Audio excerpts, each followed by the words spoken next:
아동부 친구들. 오늘은 미세먼지도 없고 너무 따뜻한 봄날이네요. 아동부 공동체 여러분 모두 이 봄날을 만끽하고 햇살도 맞으면서 우리에게 좋은 날씨를 허락해주신 하나님께 감사하는 하루가 되기를 소망합니다. 오늘 우리가 묵상한 본문은 요한복음 14장입니다. 이 요한복음 13장에 예수님과 제자들의 마지막 만찬 이후 예수님은 이 제자들에게 자신이 떠나게 될 것임을 반복해서 이야기하시기 시작합니다. 그리고 오늘 우리가 읽은 14장의 내용은 예수님이 제자들의 발을 씻기신 후에 하신 말씀이 이어지고 있습니다. 1에서 3절에서는 이 제자들은 예수님이 자신들을 떠나신다는 말을 듣고 근심하고 있습니다. 그리고 그 근심하는 제자들에게 예수님은 하나님을 믿고 나를 믿어라 라고 이야기하십니다. 바로 믿음을 가지라고 이야기하고 계십니다. 그것을 통해서 우리는 이 근심이라는 것이 우리에게 믿음이 없을 때 나타나는 것임을 본문을 통해서 알 수 있습니다. 우리가 근심하거나 걱정하거나 두려워하는 것은 우리 안에 하나님이 어떤 분이신지 그리고 예수님이 내게 어떤 분이신지에 대해 믿음이 없어질 때 나타납니다. 어떤 상황에서도 하나님과 예수님을 믿는 믿음이 있다면 우리는 걱정과 근심 대신 늘 감사함으로 살아갈 수 있습니다. 그리고 진정한 기쁨을 누리며 살아갈 수 있습니다. 그리고 나서 예수님은 자신이 어디로 가게 되는지 말씀하십니다. 예수님은 우리를 위하여 하나님 아버지 집에 우리가 머물 수 있는 곳을 마련해 주셨습니다. 그리고 예수님이 부활하여 하늘로 돌아가신 후에 우리에게 성령님을 보내주셔서 우리를 하나님의 성전으로 삼아주시고 성전인 우리에게 삼위일체 하나님, 이 하나님과 예수님과 성령님이 우리와 함께 할 수 있게 된 일을 본문이 말하고 있습니다. 예수님의 십자가와 이 부활로 인해 우리는 지금 하나님의 성전이 되어 이 성전에서 삼위일체 하나님과 함께 살아갈 수 있는 사람이 되었습니다. 4절에서 11절에서는요, 제자들에게 이 위의 말들을 마치시며 제자들이 이미 충분히 예수님이 어디로 가시는지에 대해 잘 알고 있을 것이라고 말씀하십니다. 그러나 제자 중 도마가 우리는 예수님이 어디로 가시는지 모릅니다 라고 대답합니다. 그러자 예수님께서 예수님의 길이요 진리요 생명이니 예수님으로 말미암지 않고는 아버지께 바로 하나님께로 나아갈 수 없다고 이야기하십니다. 덧붙여서 예수님을 알았다면 이 아버지이신 하나님도 함께 알았고 보았을 것이라고 이야기하십니다. 그러자 이번에는 빌립이라는 제자가 예수님께 하나님을 보여달라고 요청하며 그러면 믿을 수 있겠다고 이야기합니다.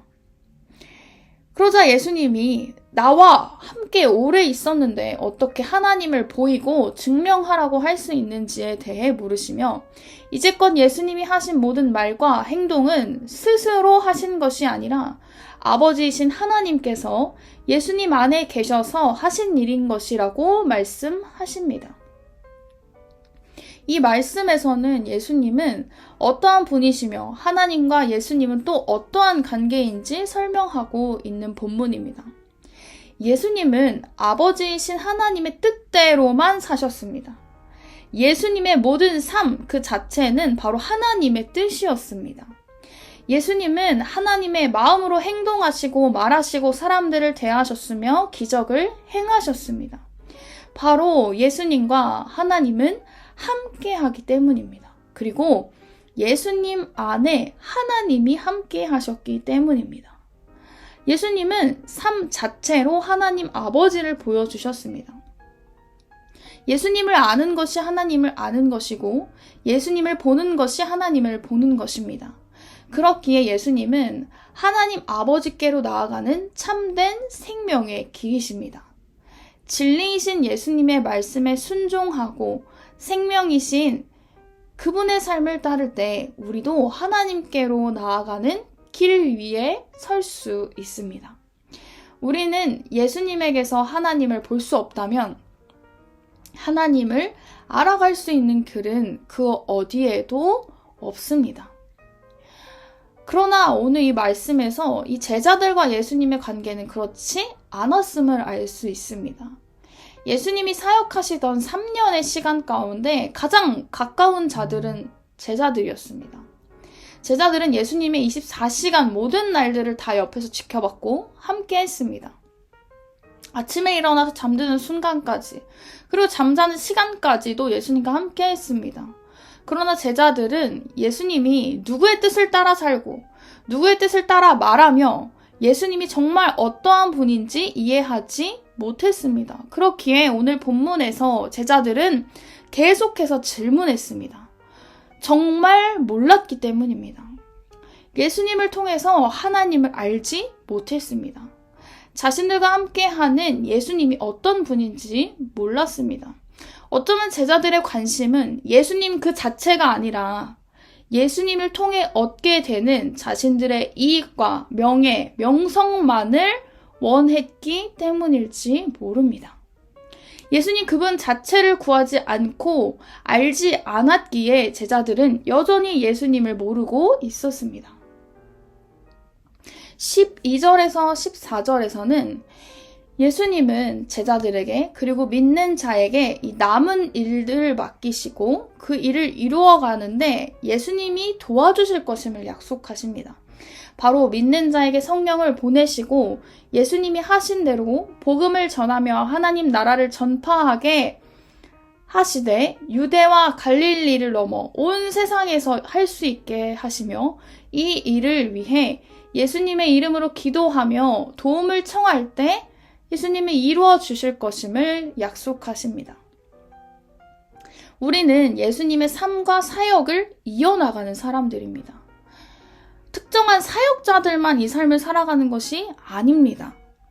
우리가 살고 있는 삶의 목적은, 우리의 삶의 가장 중요한 것은 이 하나님의 나라와 복음을 위해 살아가는 일입니다. 이것은 우리 모두 믿는 사람에게, 예수님을 주로 고백하는 사람들에게 주신 말씀이고 해야만 하는 일입니다. 그 사실을 잊지 않기를 소망합니다. 사랑하는 아동부 공동체 여러분, 오늘 말씀 속에서 우리가 함께 본 우리의 모습, 어쩌면 우리의 모습도 이 제자들과 같지 않을까 생각해 보기 원합니다. 예수님과 함께하고 예수님에 대해서 익숙하게 알고 너무 당연한 것 같은 존재인데 사실은 제자들처럼 예수님이 진정 어떤 분이시며 어떤 일을 하시는 분이신지 잘 모르고 있지는 않나요? 아님 예수님의 십자가와 부활만 중요하게 여기고 예수님이 주는 유익에, 예수님이 줄 수 있는 어떤 내가 이 땅에 살아가는 필요한 그런 것들에만 관심을 갖고 예수님이 보여주신 삶은 관심이 없진 않나요?